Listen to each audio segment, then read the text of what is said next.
아들이 뭘 했어? 10년이야, 10년! 자그만치 10년. 나 몰라라 하는 언니, 오빠들과 달리 치매에 걸린 어머니를 10년간 정성 들여 모신 그녀. 어머님이 돌아가신 후 자식들은 유산을 놓고 신경전을 벌입니다. 사랑으로 어머니를 대했던 딸과 그 고마움을 누구보다도 잘 알고 있던 모녀의 이야기. 지금 시작합니다. 느린 뉴스 TV. 사무실은 고요했습니다. 강남 한복판 고층 빌딩 안 긴 회의 테이블 앞에 4명의 남매가 앉아 있었습니다. 창밖으로는 잿빛 하늘이 보였습니다. 어머니 장례식을 치른 지 사흘째 되는 날이었습니다. 박지은은 손을 꼭 쥐고 앉아 있었습니다. 38살 마른 체구에 낡은 검은색 상복을 입은 그녀는 10년 만에 처음으로 형제들과 한자리에 모였습니다. 큰오빠 민호는 명품 시계를 찬 손목으로 자꾸 휴대폰을 확인했고, 큰언니 선희는 새로 산 듯한 검은색 명품 가방을 무릎에 올려놓고 있었습니다. 둘째 오빠 준수는 불편한 듯 다리를 떨었습니다. 변호사가 봉인된 유언장을 꺼냈습니다. 50대 중반의 그는 안경을 고쳐 쓰고 차분한 목소리로 말했습니다. 고인의 유언에 따라 재산을 분할하겠습니다. 방안이 더욱 조용해졌습니다. 지은은 심장이 빠르게 뛰는 것을 느꼈습니다. 10년이었습니다. 새벽마다 기저귀를 갈고 밤마다 뒤척이는 어머니를 안아드리고 결혼도 취업도 모두 포기하고 바친 시간이었습니다. 큰아들 박민호 씨에게 아파트와 예금의 40%를 상속합니다. 민호가 만족스러운 표정으로 고개를 끄덕였습니다. 큰딸 박선희 씨에게 상가 건물과 예금의 30%를 상속합니다. 선희가 입꼬리를 살짝 올렸습니다. 둘째 아들 박준수 씨에게 주식과 예금의 20%를 상속합니다. 준수가 안도의 한숨을 내쉬었습니다. 변호사가 잠시 멈췄습니다. 지은은 떨리는 손을 무릎 위에 올려놓았습니다. 이제 자기 차례였습니다. 10년 동안 어머니 곁을 단 하루도 떠나지 않았던 딸. 형제들이 명절에만 짧게 들렀을 때도, 전화로 바빠서 못 가라고 할 때도 묵묵히 어머니를 돌봤던 그 시간에 대한 답을 듣는 순간이었습니다. 막내딸 박지은 씨에게 예금의 10%를 상속합니다. 지은의 귀가 멍해졌습니다. 10%라는 숫자가 머릿속에서 맴돌았습니다. 손이 떨렸고 입술이 바짝 말랐습니다. 민호가 냉소적인 웃음을 터뜨렸습니다. 10년 병수발이 10%짜리였네. 선희가 서류를 넘기며 말했습니다. 엄마가 현실적으로 판단하신 거겠지. 지은은 아무 말도 할 수 없었습니다. 숨이 막혔습니다. 눈앞이 흐려지고 심장이 쿵쾅거렸습니다. 10년이 10%였다는 게 믿기지 않았습니다. 변호사가 지은에게 작은 봉투를 내밀었습니다. 고인께서 막내 따님께만 별도로 전달하라고 하셨습니다. 한 달 후에 열어보시라는 특별 지시사항이 있습니다. 지은은 떨리는 손으로 봉투를 받았습니다. 형제들은 그 봉투에 관심도 두지 않았습니다. 민호가 변호사에게 물었습니다. 부동산 매각은 언제부터 가능한가요? 지은은 천천히 일어났습니다. 다리에 힘이 없었지만 어떻게든 버텨섰습니다. 형제들이 유산 분할 일정을 논의하는 소리가 귓가에 맴돌았습니다. 그녀는 봉투를 꽉 움켜쥔 채 사무실 문을 열고 나갔습니다. 복도는 길고 차가워 보였습니다. 지은은 몇 걸음 걷다가 벽에 손을 짚었습니다. 무릎에 힘이 풀렸습니다. 그대로 벽에 등을 기대고 주저앉고 싶었지만 간신히 참았습니다. 눈물이 핑 돌았지만 흘리지 않았습니다. 그저 봉투만 바라보았습니다. 한 달 후라는 말이 무슨 의미인지 알 수 없었지만 지금은 아무것도 생각하고 싶지 않았습니다. 10년 전 2014년 가을이었습니다. 병원 진료실에서 의사가 말했습니다. 알츠하이머입니다. 앞으로 계속 악화될 겁니다. 당시 28이었던 지은은 형제들과 긴급 회의를 했습니다. 카페에 모인 네 남매는 각자 난처한 표정을 지었습니다. 민호가 먼저 입을 열었습니다. 나는 회사에서 큰 프로젝트를 맡았어. 지금 빠질 수가 없어. 선희도 고개를 저었습니다. 우리 애들 학원 스케줄이 있잖아. 내가 매일 갈 순 없어. 준수는 한숨을 쉬었습니다. 나도 사업 시작한 지 얼마 안 됐는데. 그렇게 모두가 침묵했을 때 지은이 조용히 말했습니다. 제가 할게요. 형제들은 안도의 표정을 지었고 그렇게 지은의 10년이 시작되었습니다. 처음엔 어머니가 그저 건망증이 심한 것처럼 보였습니다. 하지만 시간이 지나며 증상은 악화되었습니다. 어머니는 지은을 알아보지 못했고 때론 화를 내며 물건을 던지기도 했습니다. 지은은 매일 새벽 3시에 알람을 맞췄습니다. 기저귀를 갈아드리고 욕창이 생기지 않도록 자세를 바꿔드렸습니다. 그 사이 지은의 인생은 멈춰 있었습니다. 해외 취업 제안이 왔을 때 그녀는 거절 메일을 보냈습니다. 대학 동기가 소개해준 선배와의 소개팅도 취소했습니다. 친구들의 결혼식엔 참석하지 못하고 축의금만 보냈습니다. 전화로 축하 인사를 건넬 때마다 친구들은 물었습니다. 지은아, 너는 언제 결혼해? 지은은 그저 웃으며 대답했습니다. 나는 괜찮아. 반면 형제들은 각자의 삶을 살았습니다. 민호는 승진했고 큰 아파트로 이사했습니다. 선희는 두 아이를 키우며 해외여행을 다녔습니다. 준수는 사업이 번창해 외제차를 샀습니다. 그들은 명절에만 짧게 들렀습니다.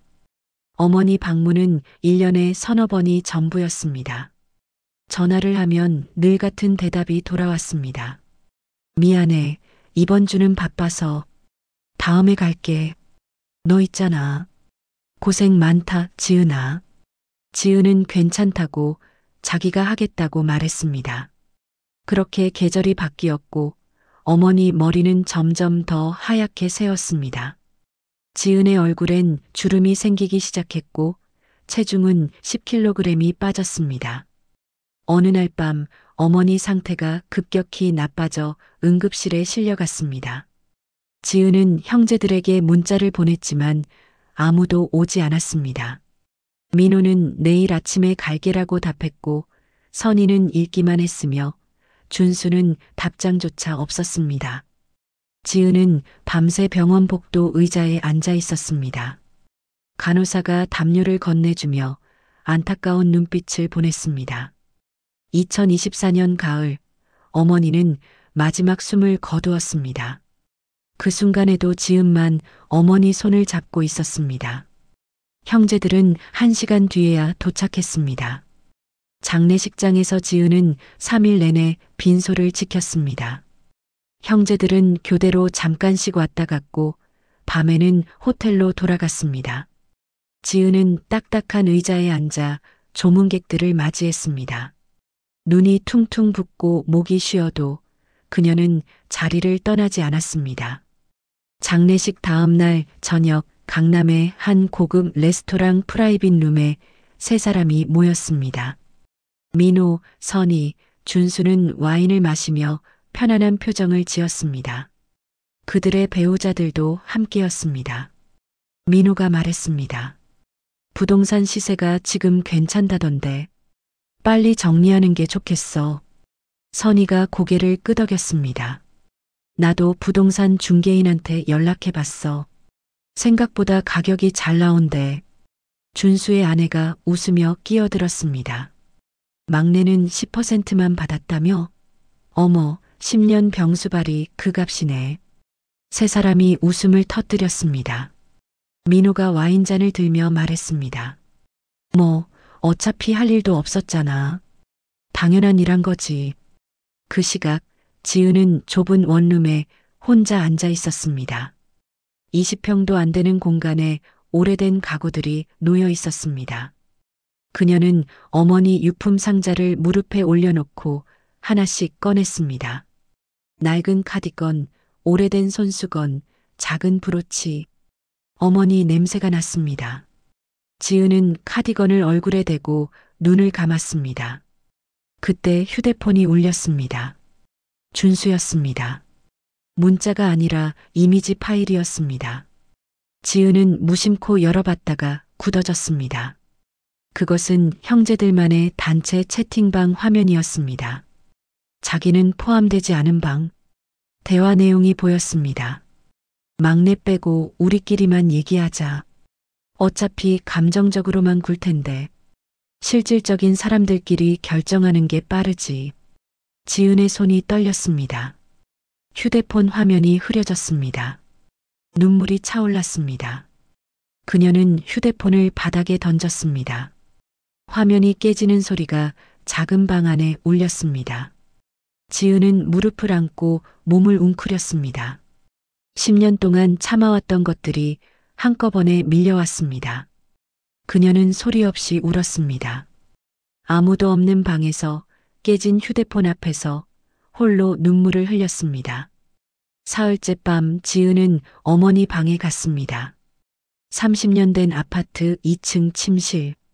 작은 스탠드 조명만 켜져 있었고 방 안엔 먼지 냄새가 났습니다. 지은은 천천히 옷장을 열었습니다. 어머니 옷가지들이 가지런히 걸려 있었습니다. 그녀는 옷을 하나씩 만지며 추억에 잠겼습니다. 책상 서랍을 열자 오래된 물건들이 나왔습니다. 안경, 수첩, 펜들. 지은은 서랍을 더 깊이 뒤졌습니다. 그때 손끝에 딱딱한 것이 닿았습니다. 나무 상자였습니다. 먼지가 수북이 쌓인 작은 상자를 꺼내 뚜껑을 열었습니다. 안에는 지은의 어린 시절이 담겨 있었습니다. 초등학교 때 그린 그림, 상장, 편지들. 어머니가 소중히 간직해온 것들이었습니다. 지은은 하나씩 꺼내보며 코끝이 찡해졌습니다. 그때 빛바랜 봉투 하나가 눈에 들어왔습니다. 봉투 겉면에 어머니 손글씨로 쓰여 있었습니다. 지은이에게 법적 유언장 발표 후에만 읽을 것. 지은의 심장이 빠르게 뛰었습니다. 떨리는 손으로 봉투를 뜯었습니다. 편지지를 펼쳤습니다. 내 사랑하는 지은에게 놀랐지? 10%만 받아서 속상했지? 엄마가 너를 덜 사랑한다고 생각했니? 아니란다, 지은아. 사실은 정반대야. 큰오빠, 큰언니, 둘째 오빠. 그 아이들은 엄마가 죽고 나면 서로 돈 싸움할 게 뻔해. 엄마가 살아있을 때도 그랬잖니. 늘 돈 얘기만 했어. 그래서 엄마가 걱정했어. 내게 많이 주면 형제들이 너를 괴롭힐까봐. 고소하거나 돈을 뺏으려 하거나 너를 힘들게 할까봐. 10%는 너를 버린 게 아니야. 너를 지키려는 방패였어. 돈이 많으면 그 아이들이 내게 집착할 거야. 적게 주면 너한텐 관심도 안 가져. 그게 엄마가 바란 거야. 한 달 후 변호사 아저씨가 진짜 얘기를 해줄 거야. 그때까지 형제들과 싸우지 마. 그냥 조용히 지켜봐. 내가 얼마나 착한 아이인지 엄마는 알아. 돈 때문에 싸우지 않을 거라는 것도 알아. 미안하고 고마워, 우리 딸. 엄마가. 지은은 편지를 읽으며 눈물이 멈추지 않았습니다. 오해했습니다. 어머니를 완전히 오해했습니다. 10%는 실망이 아니라 사랑이었습니다. 버림받은 게 아니라 보호받은 것이었습니다. 지은은 편지를 가슴에 꼭 안았습니다. 무릎을 꿇고 바닥에 주저앉았습니다. 미안해요, 엄마. 지은은 어머니 사진을 바라보았습니다. 액자 속 어머니는 웃고 계셨습니다. 따뜻한 미소였습니다. 지은은 사진 앞에 이마를 대고 한참을 울었습니다. 슬픔이 아니었습니다. 감사와 미안함이었습니다. 어머니는 마지막 순간까지 자기를 지켜주려 했습니다. 일주일 후 형제들이 어머니 집 거실에 모였습니다. 부동산 매각 서류에 서명하기 위해서였습니다. 법무사가 서류를 펼쳐놓고 설명했습니다. 민호와 선희, 준수는 각자 펜을 들었습니다. 지은도 그 자리에 있었습니다. 그녀는 어머니 편지를 읽은 후였지만 형제들에게 아무 말도 하지 않았습니다. 한 달을 기다리기로, 어머니 말씀대로 하기로 마음먹었습니다. 민호가 지은을 쳐다보며 말했습니다. 지은아, 빨리 서명해. 다들 바빠. 선희도 거들었습니다. 10%밖에 안 받으면서 왜 이렇게 느려? 우리 시간 낭비시키지 마. 지은은 참았습니다. 입술을 깨물고 참았습니다. 하지만 그때 준수가 한마디 더 던졌습니다. 솔직히 10%도 많이 받은 거 아니야? 뭐 한 게 있다고. 지은의 참았던 감정이 폭발했습니다. 그녀는 벌떡 일어나 서류를 집어던졌습니다. 종이들이 공중에 흩날렸습니다. 형제들이 깜짝 놀라 그녀를 쳐다보았습니다. 지은이 떨리는 목소리로 말했습니다. 10년이에요. 10년. 제 20대 후반부터 30대가 다 거기 있었어요. 민호가 당황하며 말했습니다. 야, 진정해. 왜 갑자기? 언니들은 명절에만 왔잖아요. 오빠들은 1년에 몇 번이나 왔어요? 저는 단 하루도 빠진 적 없어요. 선희가 차가운 목소리로 말했습니다. 그래도 엄마 유언이. 저는 돈이 필요한 게 아니었어요. 지은의 목소리가 떨렸습니다. 눈물이 흘러내렸습니다. 그냥 고맙다 한마디면 됐어요. 수고했어 한마디면 충분했어요. 근데 10%? 그게 제 10년의 값어치예요? 형제들은 말이 없었습니다. 지은은 눈물을 닦으며 말했습니다. 한 달 후에 다 알게 될 거예요. 엄마가 뭘 남기셨는지. 민호가 물었습니다. 무슨 소리야? 무슨 뜻이야? 지은은 대답하지 않았습니다. 그녀는 가방을 들고 현관으로 걸어갔습니다. 문을 열고 나서며 마지막으로 말했습니다. 그때까지 기다리세요. 엄마가 진짜 누구를 사랑하셨는지. 문이 세게 닫혔습니다. 거실엔 어색한 침묵만 남았습니다. 형제들은 서로 눈치만 보았습니다. 법무사도 어정쩡하게 서류를 정리했습니다. 한 달이 흘렀습니다. 매일 새벽 6시 지은은 묘지를 찾았습니다. 안개가 자욱한 이른 아침 그녀는 어머니 묘 앞에 흰 국화를 놓았습니다. 묘지 관리인 할아버지가 지은을 알아보고 고개를 숙여 인사했습니다. 오늘도 오셨네요. 지은은 미소로 답하고 묘 앞에 앉았습니다. 그녀는 어머니에게 말을 걸었습니다. 엄마, 오늘은 날씨가 좋아요. 엄마가 좋아하시던 가을 하늘이에요. 가끔 눈물이 흘렀지만 지은은 평온했습니다. 30일 동안 단 하루도 빠지지 않았습니다. 비가 와도 바람이 불어도 그녀는 어머니를 찾아왔습니다.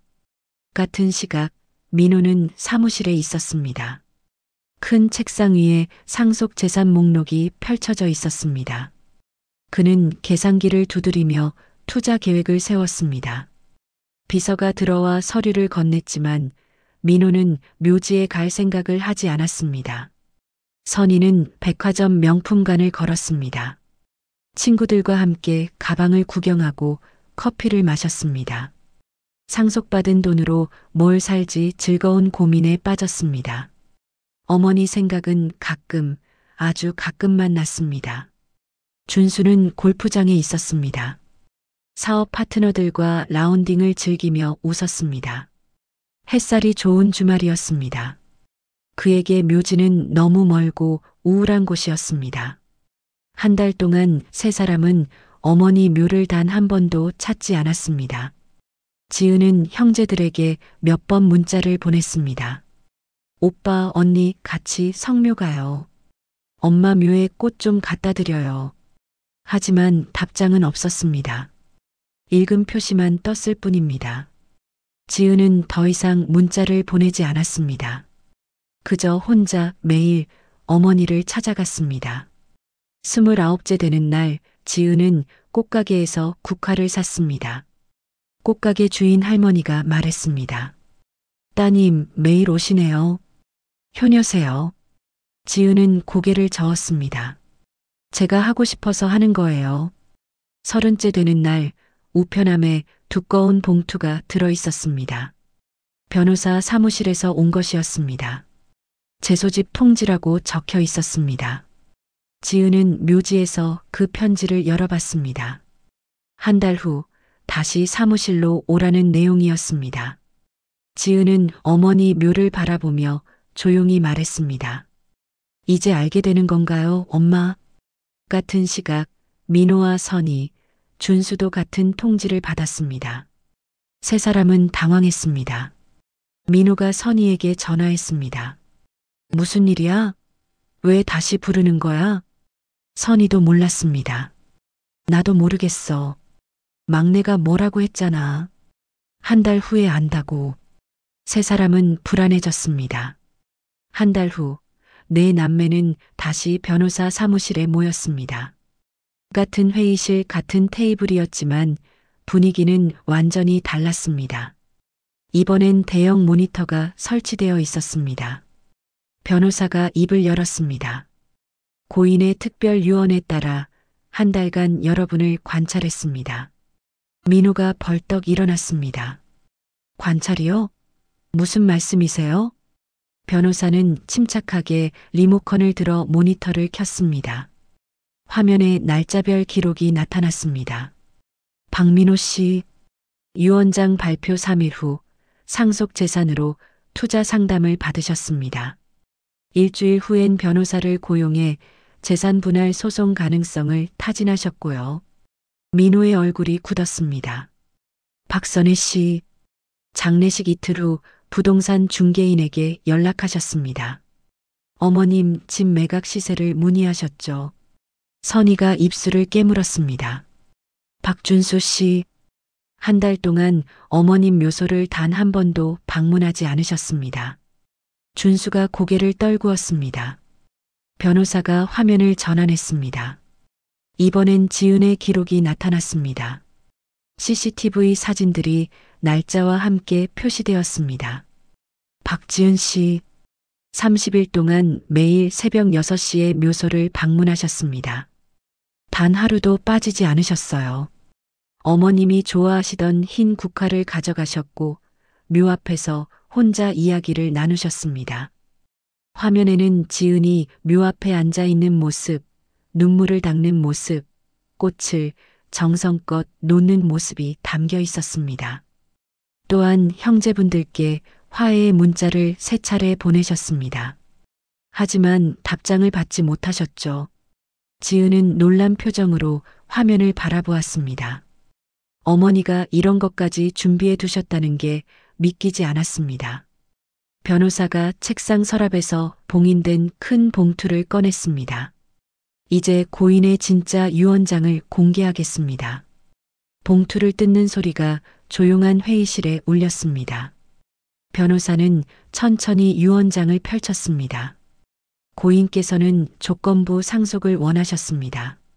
만약 막내딸 박지은 씨가 한 달 동안 매일 묘소를 방문하고 형제들에게 먼저 화해를 청하며 단 한 번도 재산에 대해 언급하지 않는다면 변호사가 잠시 멈추고 네 사람을 차례로 바라보았습니다. 박지은 씨에게 전체 재산의 70%를 상속합니다. 나머지 자녀들에게는 각각 10%씩 분배합니다. 순간 정적이 흘렀습니다. 민호가 의자를 박차고 일어났습니다. 이게 무슨 소리예요? 70%라니. 변호사는 차분하게 대답했습니다. 법적으로 완벽한 유언장입니다. 공증도 받았고 조건도 명확합니다. 그리고 박지은 씨는 모든 조건을 충족하셨습니다. 선희가 떨리는 목소리로 물었습니다. 엄마가 정말 이렇게 하시려고? 변호사가 고개를 끄덕였습니다. 고인께서는 마지막 편지도 남기셨습니다. 편지 내용이 화면에 떴습니다.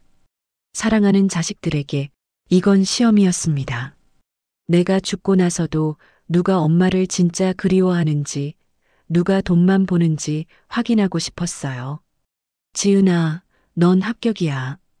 돈이 아니라 사랑을 선택했으니까. 나머지 아이들아, 미안하구나. 돈보다 사랑이 먼저라는 걸 이제라도 배우길 바란다. 엄마. 민호는 아무 말도 못하고 주저앉았습니다. 선희는 눈물을 흘렸습니다. 준수는 고개를 떨어뜨린 채 말이 없었습니다. 지은은 유언장을 바라보며 눈물을 흘렸습니다. 어머니 사진이 유언장 표지에 붙어 있었습니다. 웃고 계신 어머니. 지은은 그 사진을 조심스럽게 어루만졌습니다. 고맙습니다, 엄마. 6개월이 지났습니다. 봄이 왔습니다. 어머니가 살던 동네, 조용한 주택가에 작은 카페가 문을 열었습니다. 간판에는 엄마의 정원이라고 쓰여 있었습니다. 화이트와 우드톤으로 꾸며진 아늑한 공간이었습니다. 카페 벽에는 어머니 사진이 걸려 있었습니다. 그 옆에는 어머니가 지은에게 쓴 편지가 액자에 담겨 있었습니다. 진정한 유산은 사랑한 시간입니다라는 문구도 함께였습니다. 지은은 카운터에서 커피를 내렸습니다. 그녀는 이전보다 밝아 보였습니다. 얼굴에는 미소가 있었고 눈빛은 평온했습니다. 손님들이 하나둘 들어왔습니다. 한 중년 여성 손님이 벽에 액자를 보며 말했습니다. 사장님, 이거 정말 감동적인 이야기네요. 지은이 커피를 서빙하며 대답했습니다. 감사합니다. 제 어머니가 가르쳐 주신 거예요. 오후 3시 카페 문이 열렸습니다. 민호, 선희, 준수가 들어섰습니다. 세 사람은 어색한 표정이었습니다. 지은은 잠시 놀랐지만 곧 미소를 지었습니다. 어서 오세요. 민호가 먼저 입을 열었습니다. 지은아, 우리. 선희가 말을 이었습니다. 미안해. 정말 미안해. 준수도 고개를 숙였습니다. 우리가 잘못했어. 지은은 그들을 바라보았습니다. 6개월 전의 분노는 사라졌습니다. 이제는 그저 가족일 뿐이었습니다. 그녀는 테이블을 가리켰습니다. 앉으세요. 커피 드릴게요. 네 남매가 한 테이블에 앉았습니다. 처음엔 어색했지만 점차 대화가 이어졌습니다. 민호가 조심스럽게 물었습니다. 이 카페, 엄마가 좋아하셨을 것 같아. 지은이 고개를 끄덕였습니다. 네, 엄마가 자주 산책하시던 동네예요. 선희가 주변을 둘러보며 말했습니다. 따뜻하다. 엄마 느낌이 나. 준수가 벽에 편지를 보며 말했습니다. 우리 정말 바보 같았어. 중요한 걸 놓쳤어. 지은이 부드럽게 말했습니다. 이제라도 알았잖아요. 늦지 않았어요. 창밖으로 따스한 봄 햇살이 들어왔습니다. 햇빛이 어머니 사진에 닿았습니다. 액자 속 어머니는 웃고 계셨습니다. 지은은 그 사진을 바라보며 미소 지었습니다. 카메라가 천천히 줌아웃했습니다. 네 남매가 앉아 커피를 마시는 모습, 햇살이 가득한 카페, 벽에 걸린 어머니 사진. 평화로운 오후였습니다. 진정한 유산은 사랑한 시간입니다. 느린 뉴스 TV. 느린 뉴스 TV.